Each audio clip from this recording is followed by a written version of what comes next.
On a tous envie de mériter de voir Eliyahu Hanavi. Je me rappelle quand j'étais jeune, j'avais 14 ans, j'ai commencé à faire des jeûnes.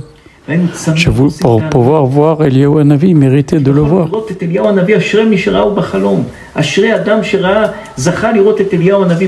Nos sages ont même dit, heureux celui qui voit Eliyahu Hanavi, même en rêve. C'est un mérite énorme.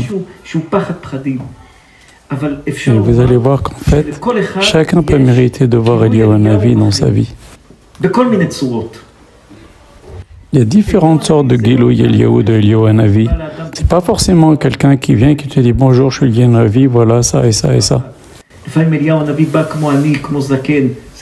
vrai, des fois Eliyahu Hanavi peut venir de différentes façons. Il peut venir comme un pauvre, il peut se présenter comme une personne sage, âgée.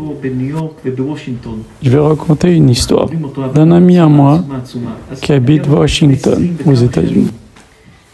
Il a une entreprise qui pèse des milliards de dollars. Et il devait aller au tribunal. Il y avait un procès très fort contre lui, très grave contre lui. C'était, il y a 20 et quelques années, c'était le jour de Tzum Gedalia. C'est un juif qui a une imunat rachamim, énorme, une imunat dans les sages, très forte. C'est un juif qui a fait énormément de tzedaka dans sa vie. Je suis parti le voir à Washington, le jour de Ta'anit Gedalia. Il voulait me demander quelque chose. Il m'a demandé mon avis, qu'est-ce qu'il devait faire, aller, pas aller à ce tribunal. Il avait le choix entre aller au tribunal et défendre son cas, ou reconnaître et peut-être se retrouver en prison pour de très nombreuses années. Mais s'il perdait au tribunal, c'était encore pire que s'il avouait. Et la partie adverse qu'il a mis au tribunal, c'était un juif aussi. Et voilà que la date du tribunal, du jugement, des plaidoiries, ça tombe le jour de Kippour. Et il me demande encore, est-ce que j'y vais pas, c'est Kippour. Il a tout essayé avec ses avocats de repousser la date. En plus, la personne en face était un juif, il ne voulait rien savoir. Il veut que le jugement, on ne veut pas décaler. Et donc finalement, il devait décider d'y aller ou pas le jour de Kippour. Alors je lui ai dit, prends un hôtel à côté du tribunal, va le soir de Kippour, fais Kol Nidrei, la prière, dans une synagogue à côté. Kippour matin, fais ta prière, et le jugement, c'est à peu près à l'heure de Moussaf. Et va au tribunal avec rien dans les poches. Je ne dis pas son nom, mais c'est une personne très très très connue dans le monde entier.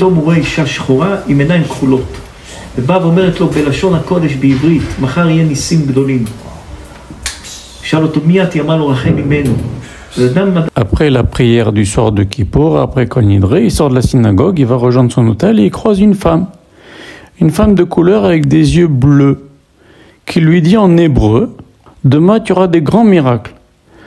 Alors il lui demande, qui êtes-vous? Elle lui dit, je suis Rachel Imanu. Le lendemain matin, c'est Kippour, il va à la prière, après à l'heure de Moussaf, il va au tribunal, et il était sûr qu'il allait prendre 30 ans de prison ou qu'il allait perdre sa société qui vaut des milliards de dollars. Et voilà que pendant le jugement, son plus grand avocat, c'était le juge. Le juge, on aurait dit que c'était son avocat, il faisait que le défendre, et finalement, il a classé l'affaire, il n'y a rien du tout. גילוי אליהו זה לאו דווקא שאליהו הנביא בא כמו הסיפור הזה, או רחל אימנו כמו הסיפור הזה, או לא יודעים מה, ואומר לאדם אני עוזר לך, אני איתך. Comme là, il y a eu un miracle au-dessus de la nature. Il y a différentes choses que l'on peut appeler Gilui Eliyahu, dévoilement d'Eliyahu, Gilui Shechina, on voit la main d'Hachem, si vous voulez, qui intervient de façon miraculeuse, de façon inattendue. Toutes ces délivrances que l'on voit de façon inattendue, de façon miraculeuse, choses qui étaient impensables qu'ils arrivent, c'est comme un Gilui Eliyahu pour notre génération.